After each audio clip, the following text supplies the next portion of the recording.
सबसे बड़ा कौन या सबसे ऊंचा कौन?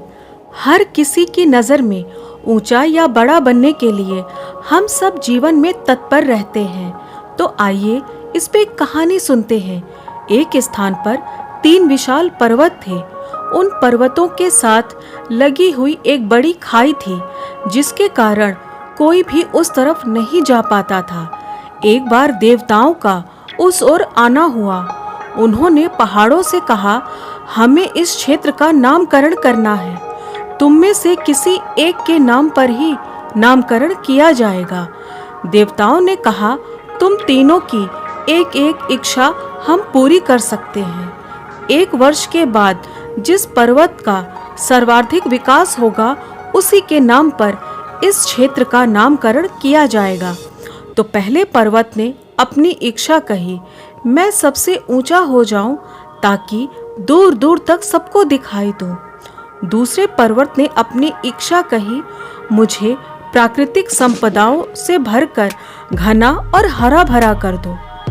तीसरे पर्वत ने इच्छा अपनी कही देवताओं से, मेरी ऊंचाई कम कर दो, इस खाई को समतल बना दो ताकि ये संपूर्ण क्षेत्र उपजाऊ हो जाए। देवताओं ने तीनों पर्वतों की इच्छा पूर्ण होने का वरदान दे दिया और चले गए।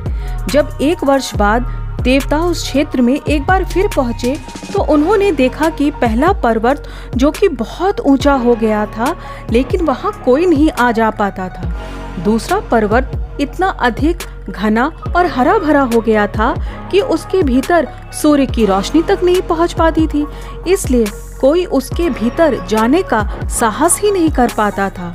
तीसरे पर्वत की ऊंचाई बहुत कम हो गई थी और खाई भर जाने से उसके आसपास की भूमि उपजाऊ हो गई थी, इसलिए लोग वहां आकर बसने लगे थे।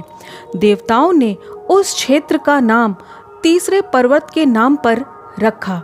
इस कहानी का सार या अर्थ ये है कि हर किसी की दृष्टि में आने की इच्छा और सबसे ऊंचा होना अहंकार का प्रतीक है। प्राकृतिक संपदाओं से भरे होने के बावजूद किसी के काम न आना स्वार्थी और प्रवृत्ति को दर्शाता है। और तीसरे, अपने गुणों और धन का समाज में विकास के लिए उपयोग करने वाला ही यथार्थ रूप में सम्मान का अधिकारी होता है। अगर आपको वीडियो अच्छी लगी हो तो इसको प्लीज़ शेयर, लाइक, सब्सक्राइब ज़रूर करें। जय श्री कृष्ण।